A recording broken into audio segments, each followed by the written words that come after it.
Hi, welcome to America at its Best. My name is Rebecca Painter and I'll be your host for today's show.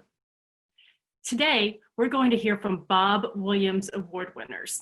Some of you who have joined us at annual meeting in the past probably know that the Bob Williams Awards are the highlight of annual meeting. These awards are given to organizations who have been making an impact in their communities, in their states, and oftentimes throughout the entire country. We wanted to share some of the award winners and their stories with you today, just to give you a little taste of the impact that you are making possible all across the country. We have a lot of guests on today's show, so we'll be going through rapid fire. If you have any questions for any of our guests, please add it in the Q&A box at the bottom of the screen, and we'll be sure to bring everybody back up on the screen at the end of the show and make sure we have time to ask your questions and get answers. So let's get started with Kathleen O'Hearn, who is the Senior Director of Policy at State Policy Network. Kathleen, welcome to the show.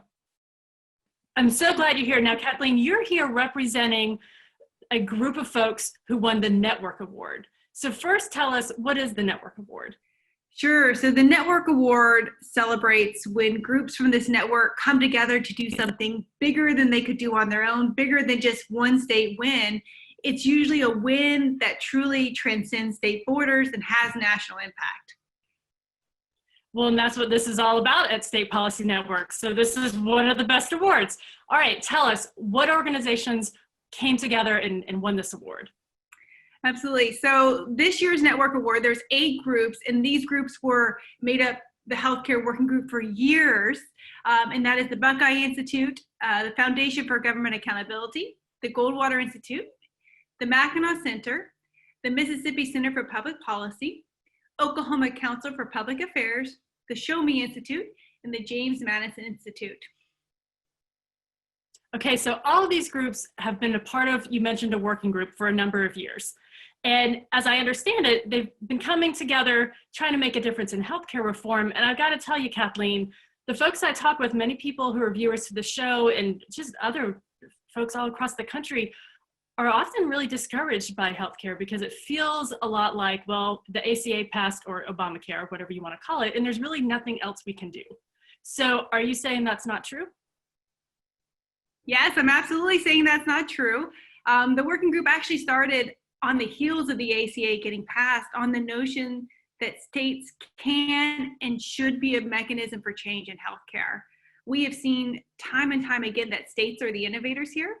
And if we're looking to move away from this march towards nationalized healthcare, the way we're going to do it is the states, is showing the deregulation that happens at the state, how markets actually can work in healthcare, and just telling the story of how they're working. Because in a lot of instances, you know, when this all started, can you guys still hear me? My video froze. Okay. Yes, we can hear you. Great. When this all started, the pandemic was here, and I gave I gave my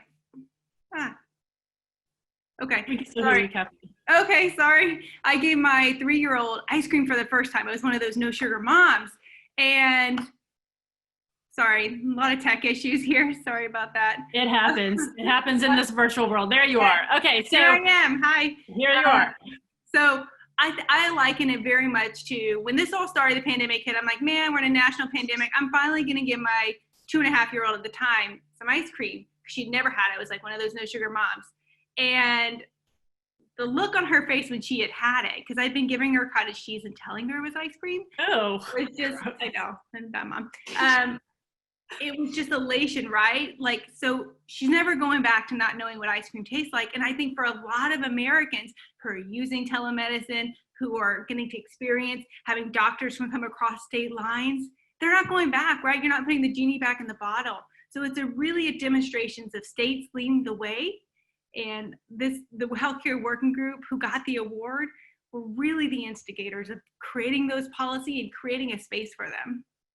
So you're saying this working group's been around a while, things were happening slowly, the pandemic hit, all of a sudden things happened a lot faster. So tell us, how fast did things happen?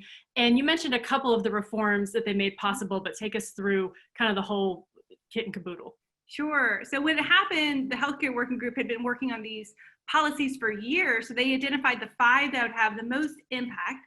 But the 2 I'm going to zero in on today are telemedicine and licensing. And a great demonstration of this is, if you remember, there was this photo that went viral on Facebook. It was a bunch of doctors on a plane, on a Southwest airline plane, going from Georgia to New York City, which at the time was the height of the pandemic. And that was only possible because New York relaxed their licensing limits to let doctors from out of state come and practice medicine in the state. And though that picture was replicated all across the country when people did need to fly in and help these kind of hot zones. And the other one is telemedicine. I'm sure, Rebecca, you, people on this call have now, from the comfort of your home, sat and talked to your doctor. Maybe it took 10 minutes from the usual 2 hours it would take from your schedule, where you go and you sit in a dirty waiting room. I'm not saying and get sneezed on. Yeah, and you get sneezed on, maybe or maybe not, it's COVID. I don't think there's any putting the genie back in the bottle. And just to highlight how much happened. So more happened in 17 days in March than has happened in the last 10 years on healthcare reform. And when we summed this all up and looked at the work of this working group, 40 states took action to deregulate their healthcare system. And 24 of those were a direct result of think tank engagement. So, I mean, that is amazing. Yeah, I mean, we all talk about state solutions and national impact, and this is a great example of it. Now, look, this has all been amazing, but again, there's still a lot of work to be done in healthcare. There's a big cry for nationalized healthcare, and there's still a lot of work to be done. And part of some of these could still be permanent. So help us look ahead to figure out how you're going to build on this momentum in the fight for better healthcare. Absolutely. So the Network Awards celebrate these pioneers in healthcare who came together, and of course they're not slowing down. They're saying we got to keep going. We have to make these reforms permanent, because that's really on all of us to say, as a network, we now have to do the work to show that these reforms are not good just for times of emergencies, but good for every time. And I honestly think this is probably the biggest opportunity I've seen in healthcare since I've started working on it like 8 years ago. So we have a tremendous opportunity, and we gotta seize it. Okay, Kathleen. We really do have a better way, right, to help make healthcare more affordable, better experiences, and just more accessible. So the work ahead is to remind people they've had a taste of the ice cream, they don't have to eat the cottage cheese anymore. Yeah. Is that so what you're saying? Say, right. Now that we've tasted ice cream, we're not going back to that old cottage cheese way. All right, good. Well, I know there's a lot more to unpack there, and we can get to more of that in the Q&A portion of the show. Thank you, Kathleen. Next up is Phil Williams, the Director of Policy Strategy at Alabama Policy Institute. Alabama Policy Institute won the Bob Williams Award for Most Influential Research. Phil, welcome to the show. Hey, thanks for having me today. I appreciate it, Rebecca. Now, Phil, the Alabama COVID Task Force went to the Alabama Policy Institute for guidance. Tell us about the research that you shared with them. Yeah, we've had the honor for the last 6 months of being a member of the governor's task force. And, you know, I'll be honest with you, I like to say there's not been a lot of tasking for the force. But the reality is, too, it gave us a chance to speak into certain issues. I previously served in the Alabama State Senate. And so our Senate Pro Tem, the leader of the state Senate, Del Marsh, gave me a call one day and he said, Phil, we need some research from you. And it was on 2 issues. The issues were, how are the shutdowns that we are seeing through the pandemic affecting civil liberties? And secondly, he said, I need you to take a hard look at our Alabama Department of Labor and tell me whether they are helping or hurting with regards to people being out of work and then going back to work. Oh, what great questions. Oh, yeah. If only everybody would ask those questions. I know, squared away. The guy, but see, here's the thing with Senator Marsh. He had everything at his disposal to do the research for him in the State House. But he reached out to a third-party conservative organization because he wanted the street cred of it coming from elsewhere, and we were the go-to. That being said, in a matter of days, we, the staff at API, generated this report. We titled it Healthy Citizenry, Healthy Economy, Healthy Society. Okay. And we addressed all those issues. I met with Senator Marsh on a Thursday morning. I gave him the report, and I showed him that our own Department of Labor was literally almost making it impossible for employers to get their employees to come back to work. They were truly incentivizing the ability to stay out, even to the point of encouraging employers to fill out the forms. And, you know, we get unemployment compensation is necessary. It's there, it's real, it's for a reason. But it was to the point that we were not only through federal intervention paying people to stay out of work, but we were also at the point where we were making it so easy in Alabama that no one wanted to go back to work. So Senator Marsh took our report.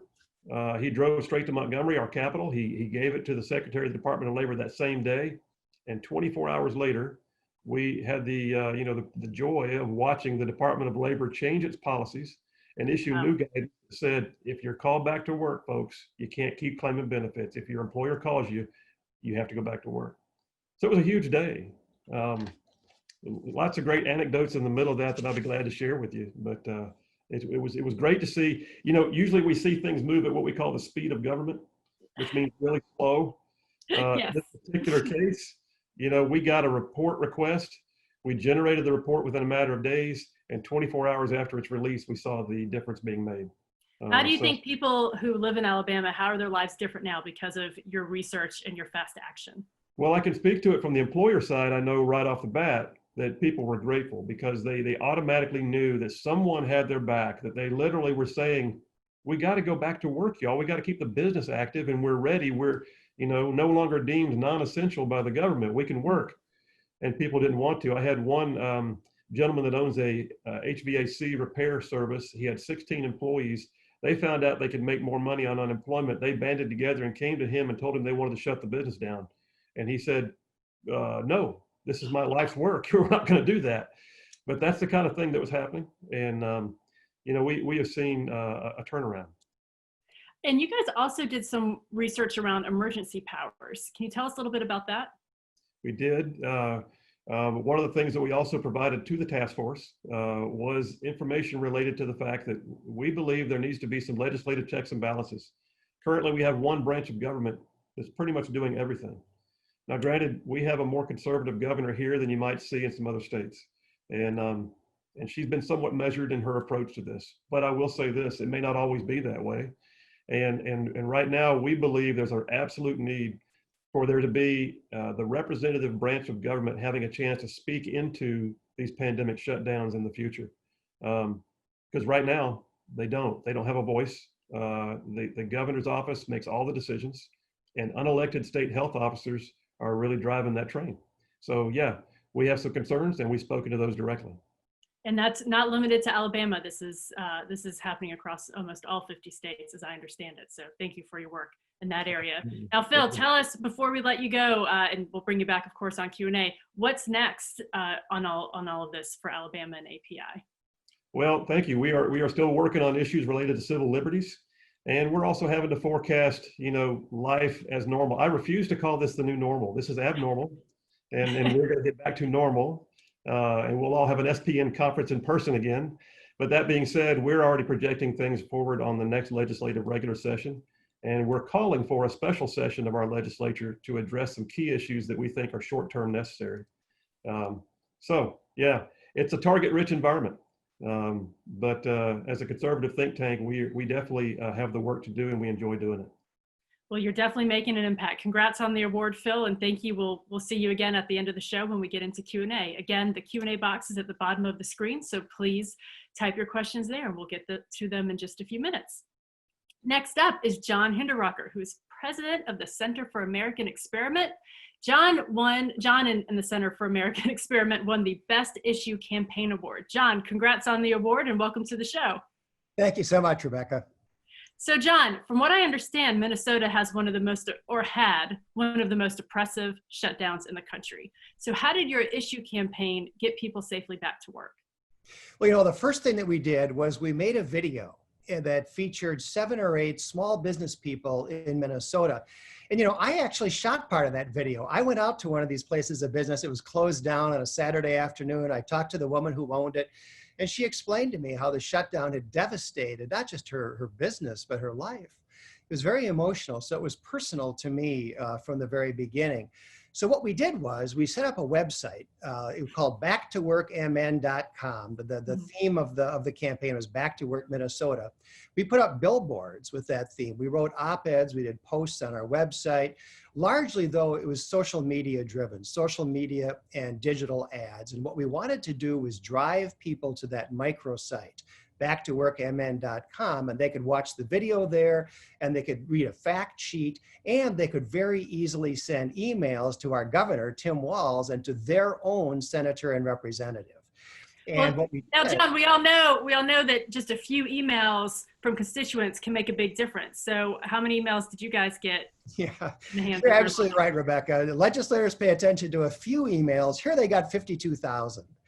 We got 52,000 emails sent to our governor and legislators, and we were hearing from legislators. My inbox is inundated with emails coming from backtoworkmn.com. So we put a lot of pressure on our public officials to relax the shutdown.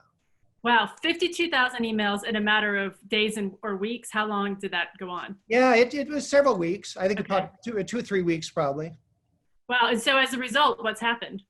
Well, we haven't got a total relaxation or end to the shutdown, but we've got substantial relaxation so that churches that were originally being discriminated against are now allowed to reopen. Restaurants are open again, although on a reduced basis. Gyms are open. Most businesses are operating now. That's really the key thing. And we got the golf courses open. That was kind of an early victory. So we haven't had total success, but we've had substantial success. And John, what's next on the horizon for Minnesota? Well, we're going to keep working on this, Rebecca. I mean, like most states, we've now got a mask mandate. We're still operating under all kinds of constraints. And I totally agree with Phil. I absolutely reject the idea that this is the new normal. This is abnormal. And we're going to get back to the real normal. And we're trying to make that happen. Well, and you took such a big step getting 52,000 people to help get things reopened. Before I let you go, John, you've got to tell me, why do you think your issue campaign was so effective? I think in part, Rebecca, because we did feature the video, which got hundreds of thousands of views, of those small business people in Minnesota. That made it personal.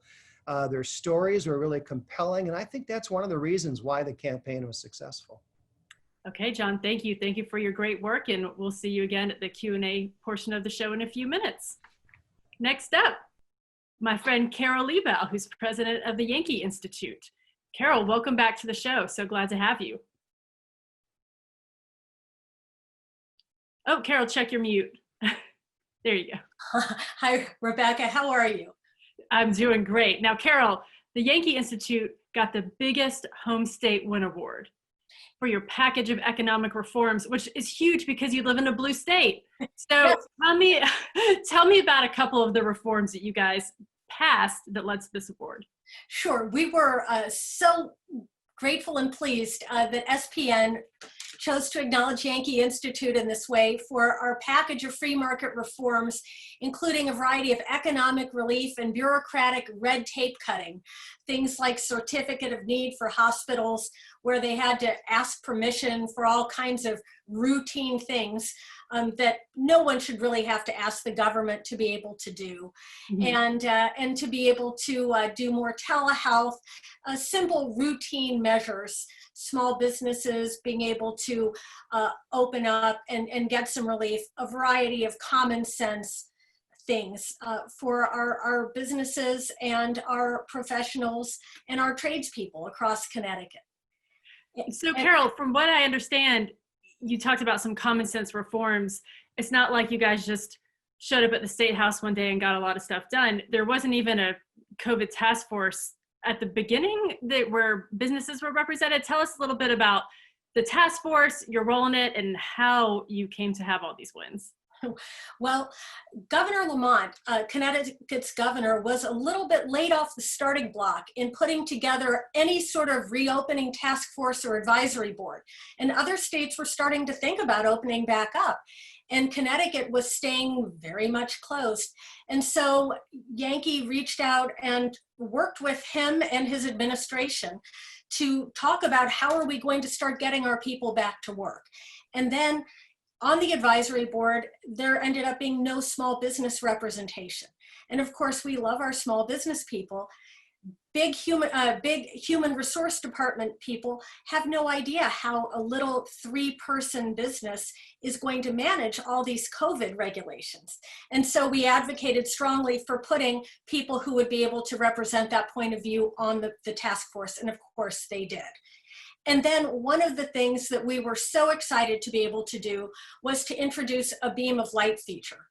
As you know, Rebecca, the famous English philosopher and conservative Edmund Burke always talked about the little platoons of civil society. Mm-hmm. And Yankee Institute was very eager to make it clear that it wasn't just the government that was helping people during this crisis, that people were helping people and businesses were helping people. And one of our favorite of these beam of light, these people who were helping people in Connecticut, was this little tiny Ridgefield pizzeria that itself was just struggling barely to stay in business. And it made this "no one goes hungry" pledge. And this little struggling pizzeria pledged that anyone who didn't have enough to eat should come in throughout the duration of the pandemic. And it made a guarantee that anyone who didn't have enough to eat could come to them and they would provide a free cheese pizza to anyone who needed one, as long as that person was in crisis. Wow, Carol, that's amazing. So Yankee passed economic reforms in a blue state, got positive stories of hope just like that out so that people realized it's not all doom and gloom. And you got on that task force and made some magic happen in terms of getting small business representation. Congratulations on the award. Tell us what's next for Yankee.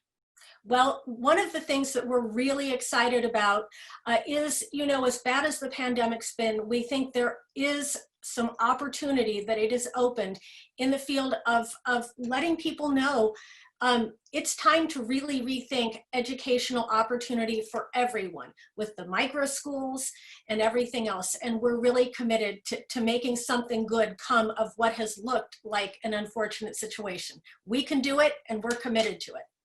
Good. I'm sure we're all going to want to hear a lot more about that in a future show. So thanks for teasing us with a little snapshot, and we'll hear more about that and definitely get back to you at Q&A in a few minutes. Thanks, Carol. You bet. Our next guest is Charles Mitchell. Charles is president and CEO of the Commonwealth Foundation in Pennsylvania, and the Commonwealth Foundation won the Bob Williams Award for Biggest Win for Freedom. Charles, welcome back to the show. Hey, it's so great to be with you, Rebecca. Thank you. Now, Biggest Win for Freedom. Tell me about the win. What did you guys do? Look, especially in a year when there's been so many attacks on freedom, it's so good to be able to celebrate a big win for freedom. And the best way I could explain this big win for freedom, Rebecca, would be to tell you about a couple of ladies in Pennsylvania named Erica and Amanda. Erica and Amanda want to live the American dream. They want to have salons. Okay, that's their dream. There's only one problem. We have some really stupid, or I should say had some really stupid anti-freedom laws in Pennsylvania, one of which the Commonwealth Foundation got changed, said that you have to have good moral character to have a salon. Now, first question. Wait, who defines good moral character?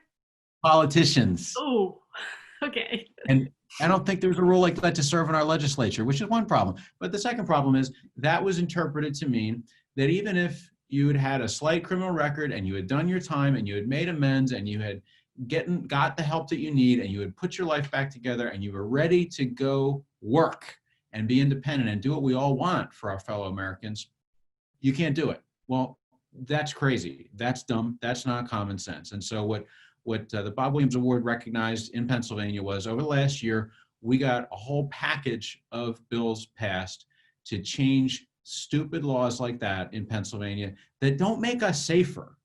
They just keep our fellow Americans, our fellow Pennsylvanians from living the American dream, and they cost us a lot of money and they make us less safe. That's what we've been up to. And people are getting back to work. So this reform, tell me how it helps the average person who might be concerned about public safety and their own safety, because there's been a lot of debate around different kinds of criminal justice reforms, and this one seems a little bit different in that regard. Yeah, no, look, it's a great question, and I'll tell you straight out, I want everybody to be safe, especially my 4 daughters. So nobody's a bigger believer in public safety than I am. And that's why reforms like this matter. We have lots of criminal justice policies in America, and those are really done at the state level primarily, that make us less safe.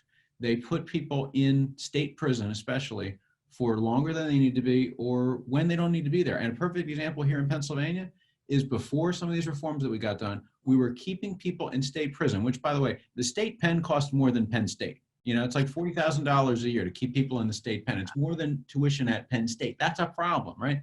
Now, look, if somebody needs to be in state prison and they're a hardened criminal and everything, they should be there because I don't want them anywhere near my daughters.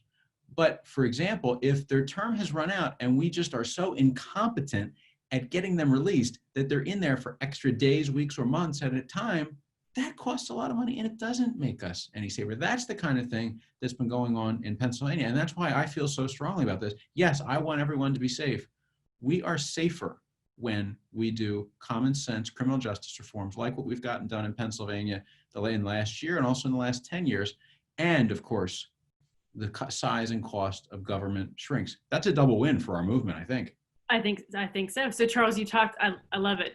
The Penn costs more than Penn State. Do you know the impact of this in terms of people and money saved? We do.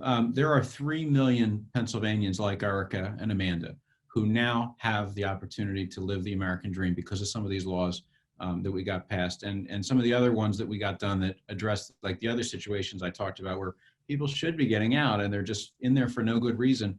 Those benefited 300,000 other Pennsylvanians. And this, for us, Rebecca, this isn't a one-time thing. I mean, we are thankful for the reward, but it's just part of the overall tapestry of the work that we do in Pennsylvania. And we've seen over the last 10 years, because of a bunch of reforms like this that we've gotten passed, we've actually seen it's our number 3 expenditure in state government. We've bent the curve on what was really a skyrocketing cost of government. And again, like, we want to be safe, right? So if we really needed all these people in prison, I'm going to be first in line to put them in prison, and to put them in prison for a long time.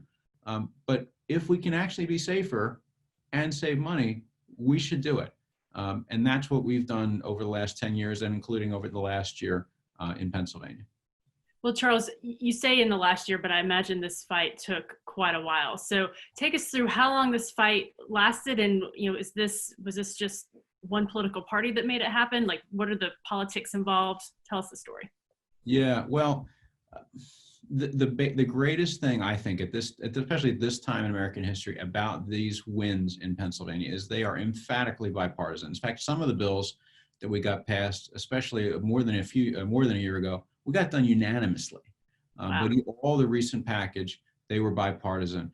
And at a time when, as you said, there's a lot of heat around some of these issues. And there are some ideas that are out there that pose, I would say, as criminal justice reform and aren't criminal justice reform. They're not reform. They're terrible ideas.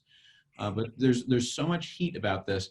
I'm really thankful and I'm really proud that thanks to this network, thanks to our supporters, we have been able to find smart solutions that have brought, yes, both parties together and that have made us move forward on some of these contentious issues. I work hard. You know me, Rebecca, you know that. Like, I work hard, and I don't work hard just to yell at people, just to, be able to say, I fight for freedom. Like, I want to get stuff done. And where we can actually have people who, don't agree about everything, come together and find solutions to problems that really improve people's lives. I think that's a great thing. And by the way, we've been able to do that on education, which I think is the other side of this whole issue, right? Who are the most of the people in our prisons? They're people that our schools have failed. And that was actually a Bob Williams Award last year that Commonwealth won. So I love that we've been able to bring both parties together and we're able to work on both sides of this issue and help people and serve people and allow them to live the American dream. Thanks, Charles. I think that's a great point. And one thing that is shared by everyone who won an award is the ability to bring people together, whether it's people who come from different political spectrums or just different walks of life at a time when this country's so divided. This network has really found ways to bring people together. And we do it by building relationships and bringing people together around solutions. And also, Rebecca, I have to say something else. I voted for all the other winners. So I really feel good on this broadcast. I was thinking about that while they were talking. I think I ran the circuit. I got them all right. Well, that's good to know. We should make sure we track that better next year so we can let folks know. All right, Charles, thank you. We'll stay up here because we're about to get into the Q&A portion of our show. If you have a question, please stick it right in the Q&A box at the bottom. Our first question is a great one, so I just want to get us started with it, and I'd really like to go around and I'll just call you guys out by name. And Carol, I'm actually going to start with you because you're first on my screen. You talked a little bit about, what's next in terms of this reform, but this question, these awards all came because you guys are making such a gigantic impact. So Carol, as you think about the state of Connecticut, where do you see in the next few months Yankee being able to make another really big impact? Well, we always think of our work in two different buckets. First of all, we are going to remain incredibly committed to defending the people of our state against the encroachments of a legislature that is always inclined to tax too much and encroach too much on their freedoms. And so we will remain on guard against continuing efforts to toll, continuing efforts by the state to try and come in and take over municipal responsibilities like zoning and do things like that.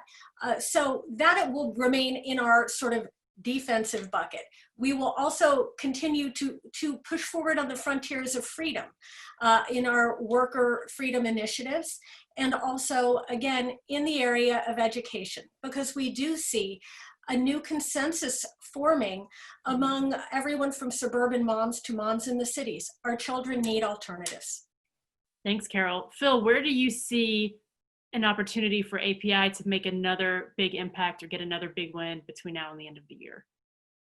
Yeah, thanks, Rebecca. So we have the benefit in Alabama of living in one of the more conservative states in the nation. The interesting piece of that is then you have to look and see who claims to be a conservative and who's not. So we've got some. You're talking to a girl from South Carolina, so I hear you. You can relate. So yeah, so the reality is we are doing some things right now to make sure that we are messaging out the votes, the attendance, and the capabilities and work being done by legislators to their broader constituencies, because too often, and I can speak from experience since I served in the legislature, that people don't tune in or even know what is actually happening, and they don't recognize what they overlooked. The other piece of that is we are really pushing hard right now for the governor to engage the legislature in a special session. They can't just come back on their own. They literally have to have a call from the governor, and right now she's apparently content just to do it all on her own. We believe that the representative body needs to get engaged in this, and there's some issues. For instance, Alabama has one of the only tax codes in the nation that could potentially allow the State Department of Revenue to tax everybody on their federal relief dollars as a windfall. And that's just wrong. So the government shuts you down, and the government provides you relief, and then the government gets to tax you on the relief. And so that can't happen. And that needs to be determined by the end of this year, so that as people begin drafting their tax documents for the upcoming season, they know where they stand, and their legislature has to get involved and fix that for them. Okay, thanks. Charles, what do you see as the biggest opportunity? I love hearing from my friend Phil. Your governor won't call the legislature back to session. Our governor in Pennsylvania won't even talk to the legislature. Like, we can't even get on the phone. Like, it's crazy. But that's why we in our movement have to keep fighting, right? And here in Pennsylvania, I'll just give you one of many things that's popping right now, Rebecca, even though these people won't talk to each other. Pennsylvania still has to figure out how they're going to spend the federal money that came out earlier this year with the CARES Act.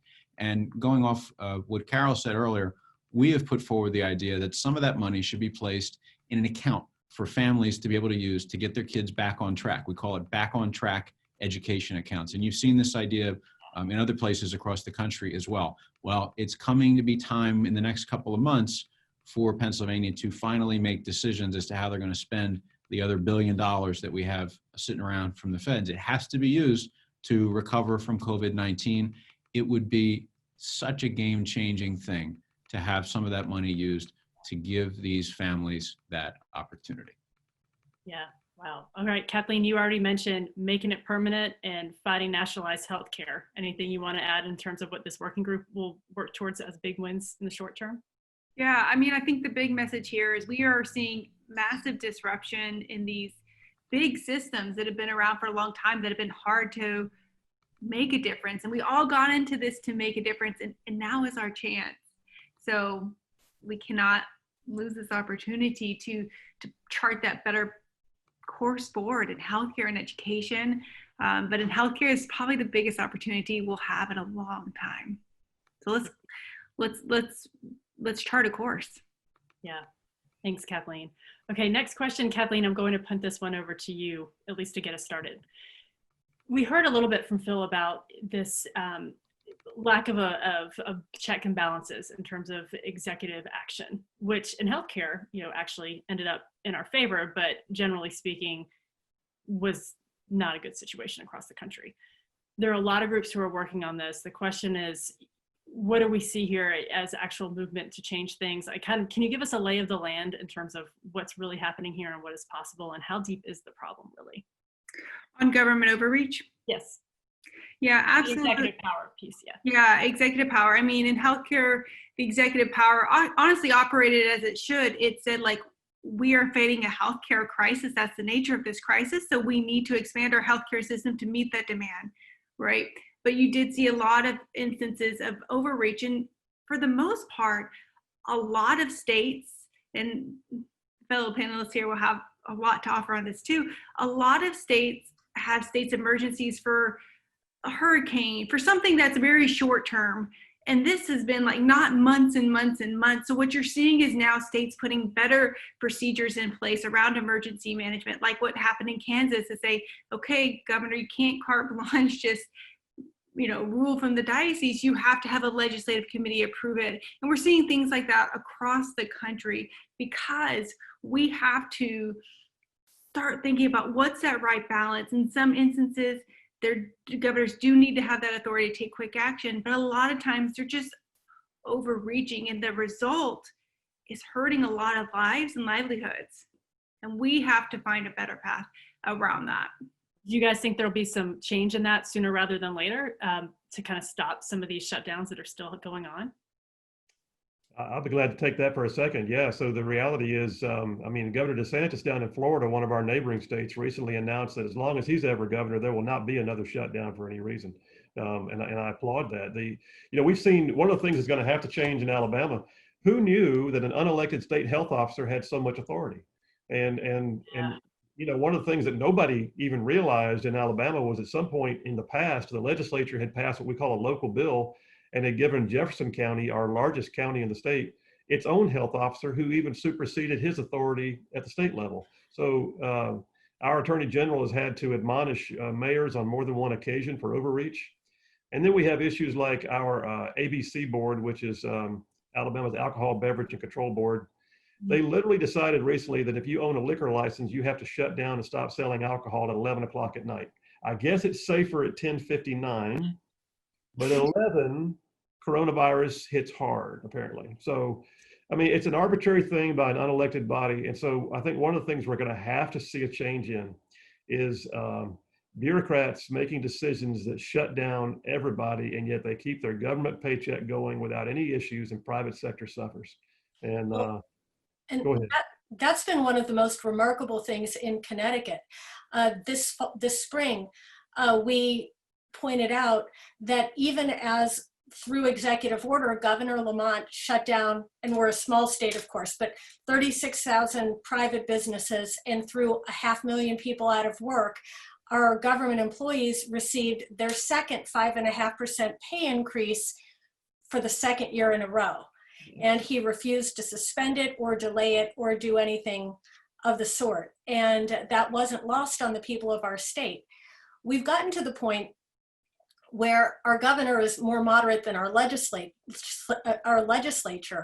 but he persists in extending his emergency powers, even though our situation continues to improve. And he's actually surpassed the part where he is supposed to have continued to open the state, and he doesn't. So we've led the charge in asking please, we need metrics, epidemiological metrics, not just temporal. We're going to do this for another 6 months. You know, Charles, and anything to add? yeah, let me give you guys just one other little example of why everything you said is true. Here in Pennsylvania, Commonwealth Foundation is working with a woman named April. April was diagnosed with really serious breast cancer a few months ago. Before COVID, she was told she was okay, that she was cancer-free. Then she didn't get as much medical attention as we would hope because of the quarantine.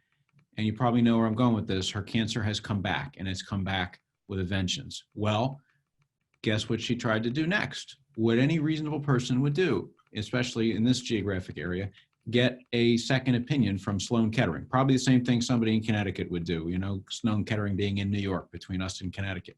And guess what?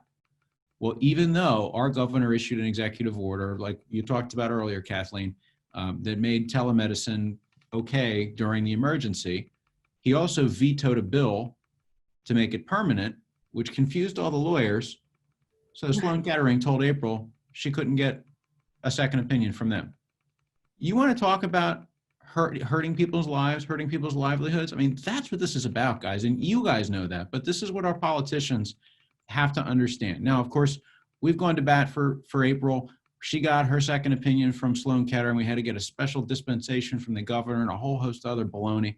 But the point isn't just April, and she would say that if she were here, she would say, we have to fight, our network, our movement have to fight for all the other people who, because of these executive decisions and because of all this authority that these governors have taken unto themselves, and I'll be the first to say, governors in both parties. Phil's governor is Republican. Yes. You know, mine's a Democrat. Carol's, I mean, I'm still getting used to the phrase Governor Ned Lamont. We can talk about that later.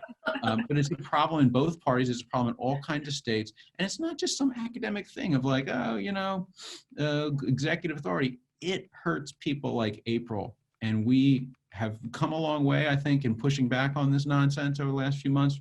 We got a lot left to do, and I know our movement's going to get it done. Charles, thank you for saying that, because as we were talking, I thought, gosh, I'm really geeking out on all this executive power stuff because I find it so fascinating. But I think one thing that this network has really done in the last few years is realize that it's more about just us geeking out about policy and internal weird wonky stuff, but realizing that these are real people and putting faces on that and getting those messages out, which is why I think we're having so many more wins right now. So thank you guys so much. Thanks for joining today. Congratulations on your awards. Viewers, thank you, because you're the ones who made all of this impact possible. And we're so glad that you were able to tune in and see a little bit of what you're making possible around the country. So I hope you guys are able to mark your calendars for October 14th. That's October 14th at 1 o'clock. We're going to have a special show. Tracy Sharp will join us. She just met with Vice President Pence last week. So she's going to tell us a little bit about the meeting. And we're also going to get an update about how your partnership is driving economic recovery. So you'll hear more about that, and hope you can join us. Thanks so much for tuning in. Appreciate all you do. Have a great rest of your week.